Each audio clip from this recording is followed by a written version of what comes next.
Kaunti ma Homa Bay en migosi Evans Kidero mabende ochung laro kom gavana ma kaunti ma Homa Bay kad independent candidate kata kaka chung kenda koro dhi nyime kod wuoth e gwengego eko mag kaunti ma Homa Bay komanyo ombulu e kind jopiny ne yiero ma tarik 9 dwe mar 8 mar higani eri koloso gi jopiny e alap manoero ma ongaro e Kanyikela wuon Ndiwa constituency.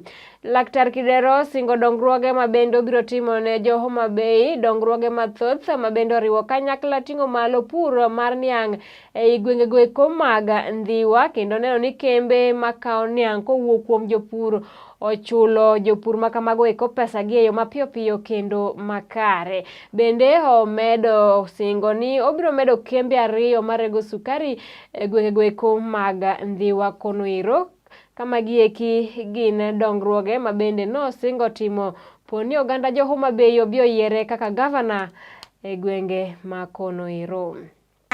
Kanyikela ka ohala ma ungo gima kelo nu pesa en pur mar Niang. Onge. To Niang ni okonyu nikech Niang irego riat ka to en factory matin marego tons 2,000 kende.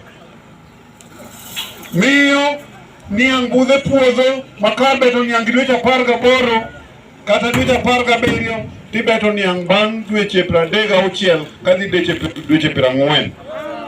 To kata be mondo mibete to nyaka idhi migol gimoro mineg gweno ma jobet Niang chamo koro kibeto Niang. Kaeto koseter pur okchulu mapiyo piyo.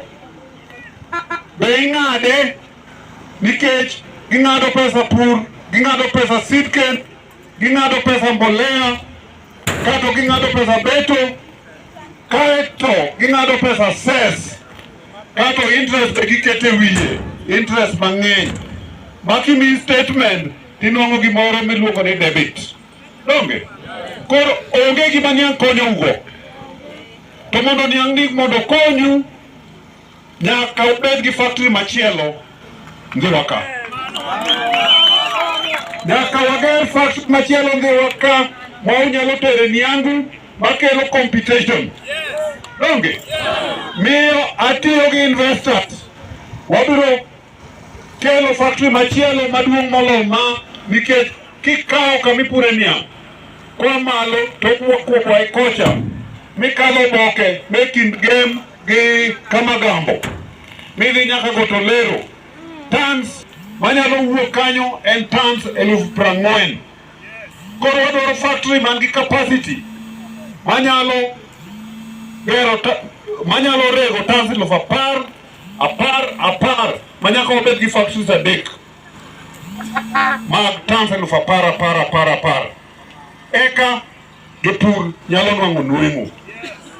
To kendo wang'eyo ni Ndiwa ka mae dech Homa Bay, mae dech Luoland, nikech bando chiek kaendi, bed chiek ka, sunflower chiek ka,